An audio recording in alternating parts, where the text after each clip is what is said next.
बहुत जोर से लगी है यार। चलो पहले कर लेते हैं।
एक ठंडी रात थी।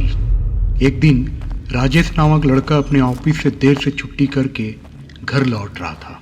राजेश रोज समय से घर आ जाता था, लेकिन उस दिन ऑफिस के काम की वजह से उसे देर हो गई थी। रास्ता सुनसान था और हवा में अजीब सी सिरहन थी। उसके रास्ते में एक पुराना कब्रिस्तान था, जिसके पास से गुजरते वक्त हमेशा उसके रोंगटे खड़े हो जाते थे। लेकिन आज उसे उस रास्ते से जाने के अलावा कोई और विकल्प नहीं था। जैसे ही राजेश कब्रिस्तान के पास पहुंचा, उसने सुना कि कोई उसके नाम से पुकार रही है। राजेश। उसने पीछे मुड़कर देखा, लेकिन वहां कोई नहीं थी। वह तेजी से चलने लगा, लेकिन आवाजें और तेज होती गई। राजेश। अचानक एक ठंडी हवा का झोंका आया और कब्रिस्तान का गेट खुद ब खुद खुल गया।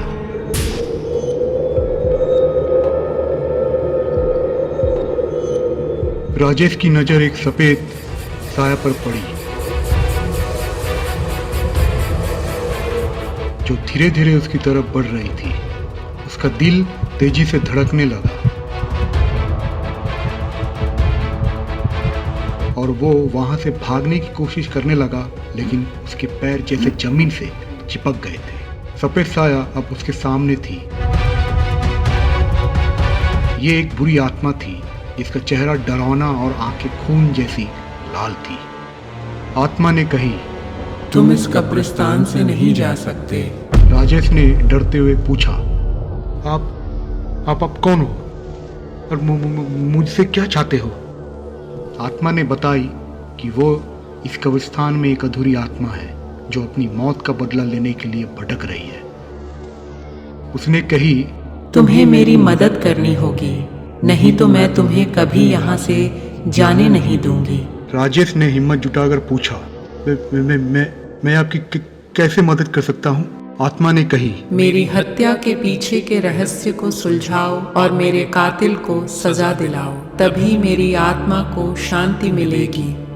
राजेश ने उसकी बात मान ली और अगले दिन से उस रहस्य को सुलझाने में जुट गया।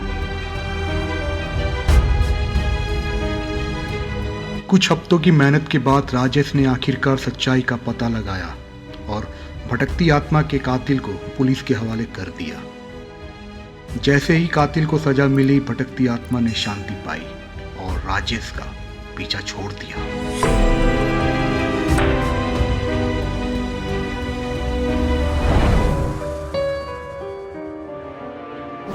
तो मेरे दोस्तों, इस कहानी से हमें यह सीखने को मिलता है कि अनजानी शक्तियों और आत्माओं के प्रति सावधान रहना चाहिए, लेकिन साथ ही यह भी समझना चाहिए कि हर आत्मा की एक कहानी होती है और कभी कभी उनकी शांति के लिए हमें सच्चाई का सामना करना पड़ता है। आज की कहानी यही समाप्त होती है। फिर मिलेंगे नई कहानियों के साथ। धन्यवाद।